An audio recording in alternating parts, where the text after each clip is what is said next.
guys, marami ho ako natirang pagkain namin. So ngayon, hindi ho nakikita mukha ko. So ngayon ho, yung mga pusa, mapapakain ko na. Kasi may mga tira po kaming mga pagkain. Marami-rami rin po po.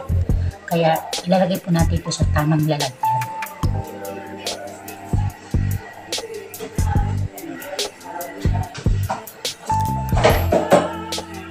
Yan. Eto, lalagay ko po dito yung mga pagkain na natira. So, yan. Mga buto-buto. May mga laman-laman pa naman yan. Yan, kagaya nito, may mga laman pa. Pwede pa ito kainin ng mga pusa. Yan. Ito wala na. Ito wala na.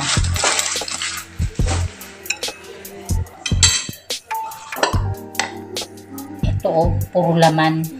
Pakainin po natin yung pusa. Yan. Ang daming tira. So, isi-set aside lang po muna natin ito. Bago natin ibibigay sa pusa. Kasi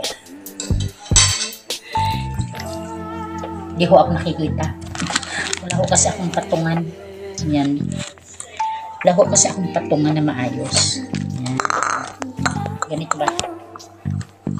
Yan. Pero hindi rin yung makikita yung ginagawa ko. So, balik na lang sa dati. Yan. Ang galaw. Bahala na ako kayo. So, ngayon, buhugas ko ako. Kasama nito. Ito, meron na naman. Ilalagay po natin doon. Kainin natin yung pusa.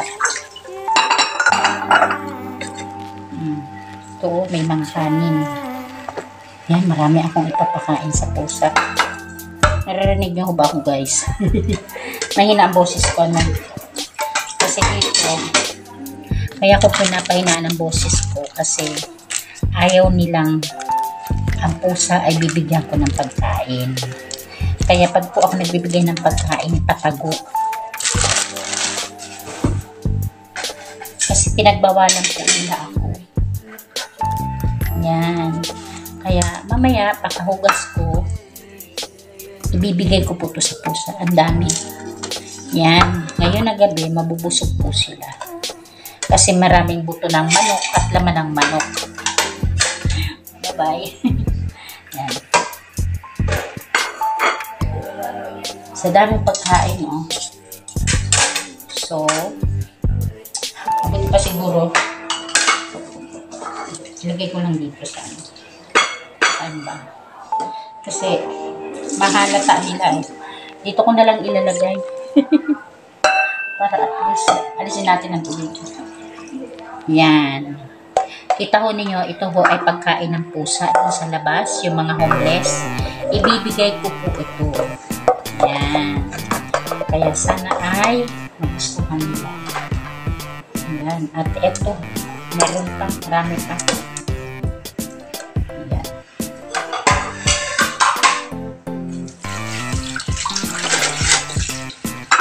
So ngayon, ito marami na.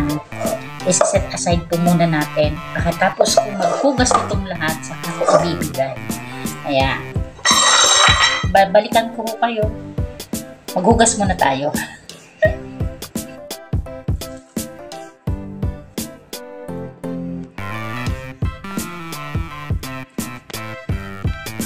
Yan guys.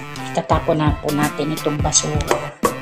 Tapos, ipapakain po natin po sa mga pusa. Yan, lawan po natin dito. Bigay po natin ito sa pusa. Kawawa naman po sila. Ang dami pa naman. Saglit. At kunwari ay magtatapon tayo nang hindi halata. At kasi ayaw na nilang pabigyan ang mga pusa dito ng pagkain. O, tingnan mo ninyo. Alam na nila na pag binuksan ko yung pinto, sa dami ba naman ito, kawawa naman sila kung hindi mo papakainin ba. So ngayon, unahan na po na natin sila habang nanonood ng TV. Sa dami, oh. Tingnan mo ninyo, oh. Itapon po muna natin sila.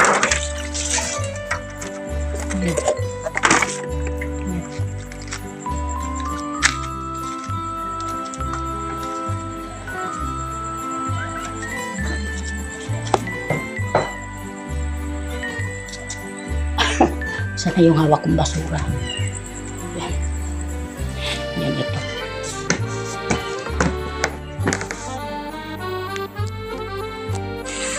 Ayan. Ayan sila, oh. Kawawa naman. Ayan. Nawalan pa ng ano. Yan, oh, kawawa sila.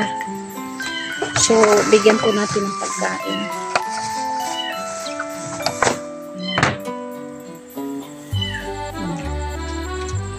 Diba? Masaya sila. Kasi ngayon ng gabi, may dinner na sila. Kasi sila, may mga buhay din yan. Kawawa rin sila kung di mo rin sila mapapakain.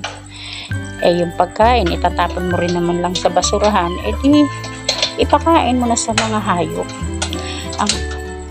Ang rason nila, yan daw ng mga pusa, eh, baka daw may dulot daw na kapahamakan ba, yung tawag na baka daw may mga sakit yan. Ang akin naman, kawawa rin naman sila. Kaya ayun.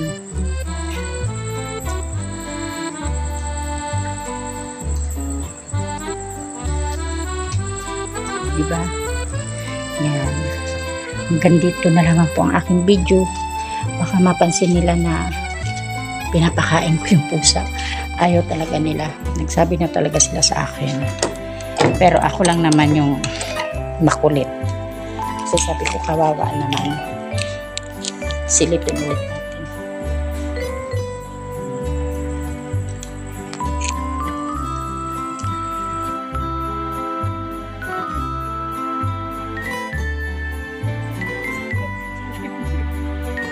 Ayun na sa sambag.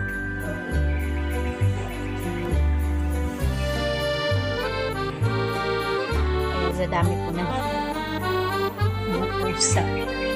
Ayan po yung pagkain po nila. Nilagyan po.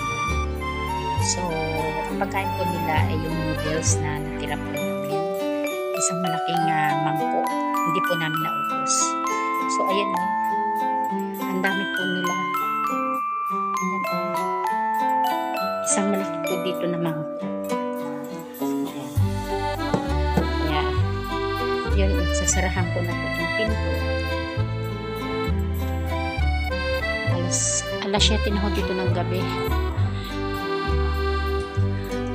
Alas 7 na ho ng gabi pero maliwanag pa. Yan.